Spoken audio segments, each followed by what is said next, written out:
काफी मशहूर T20 league, उसके दरवाजे पाकिस्तानी प्लेयर्स के ऊपर आहिस्ता आहिस्ता बंद होना शुरू हो गए हैं। IPL, SA20, उसके बाद ये तीसरी मेजर लीग है जिसके दरवाजे जो हैं वो पाकिस्तानी प्लेयर्स के लिए बंद होना शुरू हो गए हैं। वो 4 फ्रेंचाइजेज जिनके पार्शल ओनर्स इंडियंस हैं, वो कोई इंटरेस्ट नहीं ले रहे ऑक्शन में किसी पाकिस्तानी प्लेयर्स को लेने की।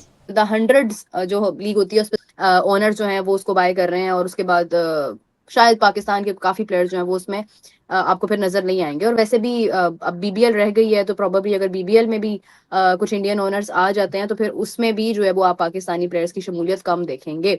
मुझे समझ नहीं आती आखिर इंडियंस चाहते क्या हैं, मतलब कि करना क्या चाहते हैं। दी 100 उसके अंदर 4 हैं इंडियन फ्रेंचाइजेस। जो जितने भी इंडियंस ओनर्स हैं वो किसी भी पाकिस्तानी प्लेयर को नहीं खरीदे। IPL में दुनिया के सारे टॉप प्लेयर आके खेलते हैं, इंडियन प्लेयर किसी लीग में जाके नहीं खेलते। सारे बोर्ड वालों को ये चाहिए कि जो अपने प्लेयर्स हैं वो IPL में भेजना छोड़ दें। वो ये वाली चीजें कर रहे हो तो वो शोर बनता नहीं है। ठीक है, अगर वो बिग बैश में नहीं आते तो आप भी मत जाओ, फिर तो आप भी ना जाओ, क्योंकि जी हम भी नहीं जाते, हमने भी अपने प्लेयर नहीं भेजने। भाई कहीं आप किसी टाइम आप कोई चीज करोगे तो उसका रिजल्ट निकलेगा ना। कि यार एक अनस्टेटेड सा रूल है कि इंडियन ओनर्स पाकिस्तानी प्लेयरों को नहीं लेते, और 100 की टैगलाइन है कि 100 is inclusive for everyone, diversity है, इट इज फॉर एवरीवन। तो कैसे आप लोग सस्टेनेबल बना पाओगे? द 100 UK की जो लीग है उसमें 45 पाकिस्तानियों ने 45 पाकिस्तानी क्रिकेटर्स ने अपना नाम रजिस्टर किया था, लेकिन इस साल 45 के 45 पाकिस्तानी क्रिकेटर्स को रिजेक्ट कर दिया गया। कोई पाकिस्तानी क्रिकेटर द 100 में नहीं खेलेगा। अब मुझे पता है इसमें इंडिया का नाम आ गया है, काफी लोग पहले इंडिया के ओनर्स नहीं थे 100 लीग में, लेकिन इस दफा भाई सारे ही इंडिया के ओनर्स हैं वहां पे। उन्होंने भाई 100 लीग की जो मैनेजमेंट है उनको कंफर्म कर दिया है कि भाई हम पाकिस्तान के प्लेयरों को नहीं पिक करेंगे। अब पाकिस्तान के प्लेयर सिर्फ CPL खेल सकते हैं, BPL है, बांग्लादेश प्रीमियर लीग, ये 2 लीगें हैं जहां पे भाई पाकिस्तान के प्लेयर खेल सकते हैं। इन्वेस्टर का, इंडियन फ्रेंचाइज ओनर का असर रसूख है, वो दबाव में पाकिस्तान के खिलाड़ियों को अपनी टीमों का हिस्सा नहीं बना रहे। तो पाकिस्तान क्रिकेट बोर्ड को दो टोक इन लीग्स के मामलात में अपना असर और रसूख इस्तेमाल करना चाहिए। इस बात को मेक श्योर करना चाहिए कि हम अपने खिलाड़ियों को ऑक्शन में, ड्राफ्ट में भेज तो रहे हैं, लेकिन अगर आप शामिल नहीं करेंगे तो फिर सिलेक्टेड टीमों के लिए भी हमारे खिलाड़ियों को मत बुलाइए। बाकी IPL में तो सबसे पहले ही है कि सिलसिला IPL से शुरू हुआ है कि IPL के अंदर कोई पाकिस्तानी प्लेयर नहीं होता। और इसके अलावा जहां जहां आपको नजर आ रहा है कि मतलब वहां पर जब इंडियन ओनर्स जो है वो टीम लेते हैं तो उनकी पॉलिसी है कि पाकिस्तानी प्लेयर्स को नहीं ऐड करते हैं उसमें। तो हमारे प्लेयर्स जो मोस्ट ऑफ देम जो कि अब क्रिकेट नहीं खेल रहे हैं, उनका तो मतलब समझ ले कि सारा दारोमदार जो है वो ये लीग्स के ऊपर ही होता है। तो अगर ये भी सिलसिला बंद हो जाएगा तो कितना नुकसान होगा पाकिस्तान को। एक लम्हा फिक्रिया है कि जी पाकिस्तान को दूसरी लीग में से सिलेक्ट नहीं किया जाएगा पाकिस्तानी प्लेयर्स को। सबसे पहले हमारा इंपॉर्टेंट पता क्या है जी, वो ये है कि आप कहाँ खड़े हैं, आपकी ब्रांड वैल्यू क्या है। अभी आपके सबसे बड़े प्लेयर रिजवान, शाहीन और बाबर आजम आपका खेल के आए हैं ऑस्ट्रेलिया में, तो क्या परफॉर्मेंस थी। मतलब है कि you are not able to play T20 actually. तो लीग तो सारी T20 की है, तो आपका जो लेवल ऑफ प्लेइंग क्रिकेट है वो इतना ड्रॉप हो गया, स्किल लेवल इतना ड्रॉप हो गया कि दूसरी टीमें नहीं लेंगी। इसके लिए ये जरूरी नहीं है कि वो उनको कोई इंडिया को स्पेशली कोई कैंपेन चलानी पड़े, आपको वैसे ही दूसरी लीग्स नहीं लेंगे, आपकी परफॉर्मेंस ही कोई नहीं है। हमारे प्लेयर्स मीरब जिस वक्त दूसरी लीग्स में खेल रहे होते हैं, उनके साथ दूसरे मुल्कों के लोग भी आए होते हैं, ऑस्ट्रेलियन, इंग्लैंड, दूसरे लोग भी तो आए होते हैं ना। तो आपको जब वहां पे गेज किया जाता है तो आप कहीं नहीं खड़े, यू आर नोवेयर। ये तो नहीं होगा ना कि आपके पास स्किल है कोई नहीं है तो आप कहें हमें खिलाए भी हर बंदा, क्यों के BBL इज लेफ्ट कि जहां पर अभी इंडियन कोई भी ओनर्स नहीं आए हैं।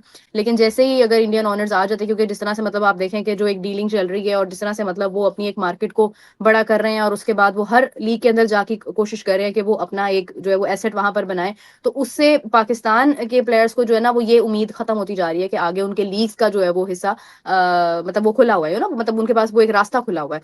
आपके पास सिर्फ PSL ही रह जाए और आपके अपने मुल्क की लीग हो तो फिर आप क्या करेंगे। तो आई थिंक कि जो लोग ये सोचकर परफॉर्मेंस नहीं देते हैं उनको थोड़ा सीरियस होना चाहिए अब, क्योंकि इंडियन मार्केट हर जगह आ रही है और आपके जो रास्ते हैं वो समवेयर बंद हो रहे हैं। टेलीग्राफ की रिपोर्ट है, Pakistani cricketers will not be signed by the 4 Indian on 100 franchises in the next month auction. ये क्या है? ऐसे तो पाकिस्तानी क्रिकेट खत्म हो जाएगी, प्लेयर्स को पैसा ही नहीं मिलेगा। मेजर क्रिकेट लीग जो USA की है उसके अंदर इंडियंस, CPL के अंदर इंडियंस, साउथ अफ्रीका के अंदर इंडियंस, IL T20 के अंदर इंडियंस, इसके अलावा न्यूजीलैंड की लीग शुरू होने जा रही है उसमें भी इंडियंस आएंगे। बिग बैश अपनी 2 फ्रेंचाइजेस जो है वो इंडियन ओनर्स को देने जा रहा है, वहां भी जिसको कहते हैं इंडियंस। तो पाकिस्तान कहां क्रिकेट खेलेगा? आखिर इंडियंस चाहते क्या? इंडिया वर्सेस पाकिस्तान का मैच भी होना चाहिए, लेकिन फिर जो कहता है ना, पाकिस्तानी प्लेयर्स को कुछ ना कुछ करके डिग्रेड भी करना है, ये भी किस्सा चल रहा है। मैं ये समझता हूं यहाँ पे पीसीबी को भी आवाज उठानी चाहिए और इंग्लैंड क्रिकेट बोर्ड को भी आवाज उठानी चाहिए कि ऐसे नहीं चलेगा, ऐसे नहीं चलेगा, ये तो ज्यादती है।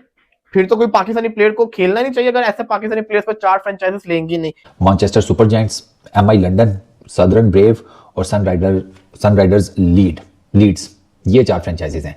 इनके ओनर वही, नाम से ही आपको पता चल गया कि आईपीएल की जो मेजर फ्रेंचाइजीज हैं ये उनकी सिस्टर फ्रेंचाइजीज के तौर पर सामने आ गई हैं। जैसे SA20 के अंदर है, ठीक है, ILT20 में भी है। ILT20 में भी पाकिस्तानी प्लेयर्स को नहीं लिया जाता ना, उसमें भी सिर्फ वो जो डेजर्ट वाइपर्स है, क्योंकि उसके ओनर्स इंडियंस नहीं है, अमेरिकन कंपनियां, तो वो ले लेते हैं बीच बीच में पाकिस्तानी प्लेयर्स को, बाकी कोई नहीं लेता। तो आईपीएल की टीमों के जो मालिक हैं वो इधर भी आकर मालिक बन बैठे हैं, जो मर्जी कर लें, हम जो मर्जी लॉ बना लें, जो मर्जी कर लें। अब लेट्स सपोज ऑक्शन लगी हुई है, इमाद वसीम का नाम आता है, ये 4 कहते हैं ना हमें नहीं ज़रूरत इसकी, हमें ऑलराउंडर नहीं चाहिए। आप क्या ज़बरदस्ती कहेंगे कि नहीं ले, यहाँ तो आप बनाए उसूल के नहीं लेना पड़ेगा। ईसीबी का ऐसा कोई रूल नहीं है कि वो इनको फ्रेंचाइजीज को प्रेशराइज करे या इनको ऑर्डर करे, इनके ऊपर हुक्म लगाए कि नहीं जी आपको पाकिस्तानी प्लेयर्स लेने ही लेने पड़ेंगे, ऐसा कोई रूल नहीं है। ये अखलाकियात जो है ना, इसको तशरीफ के नीचे रख लें, या तो रूल बनाए या फिर ये बातें ना करें कि वो हम इम्तियाजी सलूक के खिलाफ सख्त पॉलिसियाँ मौजूद हैं। अब कौन सा इम्तियाजी सलूक सारी दुनिया में चल रहा है, चाचा कहाँ बैठा हुआ है। दी 100 में से आधी फ्रेंचाइजीज में से पाकिस्तानी प्लेयर्स गए, बाकी जो 4 हैं उसमें जब इनकी इन्वेस्टमेंट आ जाएगी, ईसीबी को और पैसे चाहिए हुए, ये पिछलों के जो स्टेक्स बेचे हैं 49%, 500 मिलियन आया, अगला 500 मिलियन चाहिए होगा तो बाकी 4 के भी 49% स्टेक्स बेच देंगे।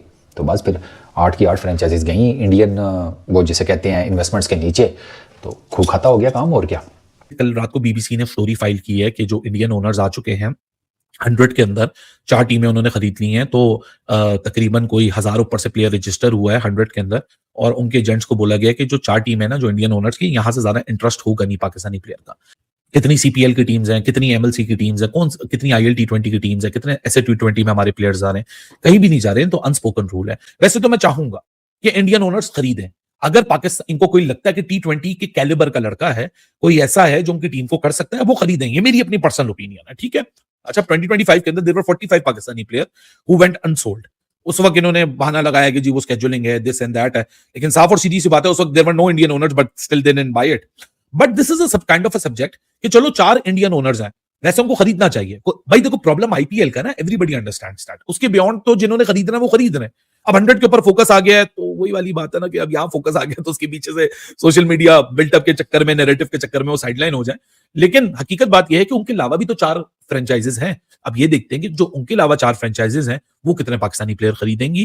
कि अगर पाकिस्तान टीम या लड़कों को चाहिए कि हम 100 में बिकें, जाइए 5 मैच हराइए, वर्ल्ड कप लिफ्ट कीजिए, मैं आपको देखता हूं कि कौन नहीं खरीदता, फिर आपको सब खरीदने के लिए जाएंगे आपके पास। So I hope that Pakistan can defeat all the opponents in the upcoming 5 matches, hopefully the 5, 3 तो कंफर्म है, 4था सेमी हो सकता है, 5वां फाइनल हो सकता है। If Pakistan and up winning this T20 world cup 2026, फिर आप देखिएगा 11-12 मार्च को आपको एक सूरत हाल ही डिफरेंट नजर आएगी। नमस्कार दोस्तों, कभी ना कभी आप अगर क्रिकेट देखते हैं तो आपने 100 लीग को जरूर देखा होगा, जिसमें 100 बॉल का मैच चलता है। भाई उन लीग में से अब पाकिस्तान के प्लेयर को धीरे धीरे करके निकाला जा रहा है, और पाकिस्तान की मीडिया कह रही है क्योंकि 100 लीग के जो ओनर हैं वो इंडियन हैं, इसलिए वो पाकिस्तान के प्लेयरों को अब ख़रीद नहीं रहे हैं। इसलिए पाकिस्तान के जितने बार प्लेयर अभी तक खेलते थे दी 100 लीग में, वो धीरे धीरे करके अब बाहर हो रहे हैं। इसके लिए पाकिस्तान की मीडिया काफ़ी कुछ भारत के जो क्रिकेट बोर्ड है उसके लिए बहुत कुछ भला बुरा बोल रही है। वैसे इन लोगों की तो आदत होती है बोलने की हमेशा, लेकिन इंडिया धीरे धीरे करके इन प्लेयर को बाहर तो कर ही रही है। आपका इस सब बारे में क्या कहना है? वीडियो पसंद आया तो चैनल को सब्सक्राइब कीजिए।